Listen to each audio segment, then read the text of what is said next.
మానవ స్వభావం చెడిపోయిన స్వభావం. The Bible says all have sinned and come short the glory of God.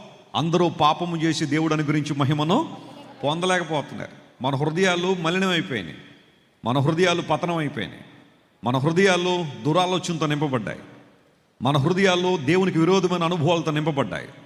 యేసు ప్రభువు వారు కూడా అన్నారు, మనిషి నుండి ఏదైతే బయటకు వస్తుందో, మనిషి హృదయంలోంచి బయటకు వచ్చేవి మనిషిని అపవిత్రపరుస్తున్నాయి.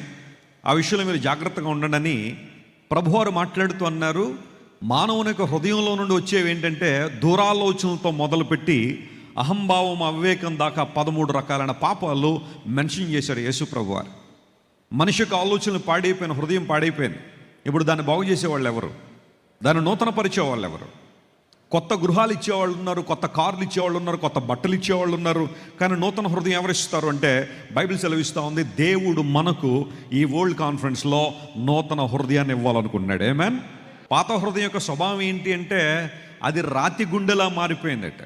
Some people they have the hearts of stones.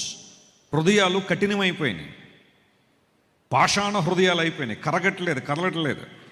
ఎన్నో సంవత్సరాలు వాక్యాలు వింటున్నారు, ఎన్నో కాన్ఫరెన్స్లో పాల్గొంటున్నారు, కానీ దేవుని వాక్యం వారిని సవాలు చేయట్లేదు, సవాలు చేస్తున్నా స్వీకరించట్లేదు. వాక్య ప్రకారం జీవించాలని అనుభవం చాలా మందిలో ఉండట్లేదు. అదే పాత స్వభావం, అదే రోత స్వభావం, అదే పాప స్వభావంతో చాలామంది జీవిస్తూ ఉంటే Christ is promising us today that we need to get a new heart from him today. ఈరోజు మనందరం కూడా ఆయన నుండి ఒక నూతన హృదయాన్ని పొందాలని దేవుడు ఆశిస్తున్నాడు. నూతన గుండె మనకు కావాలని ప్రభు ఆశిస్తున్నాడు.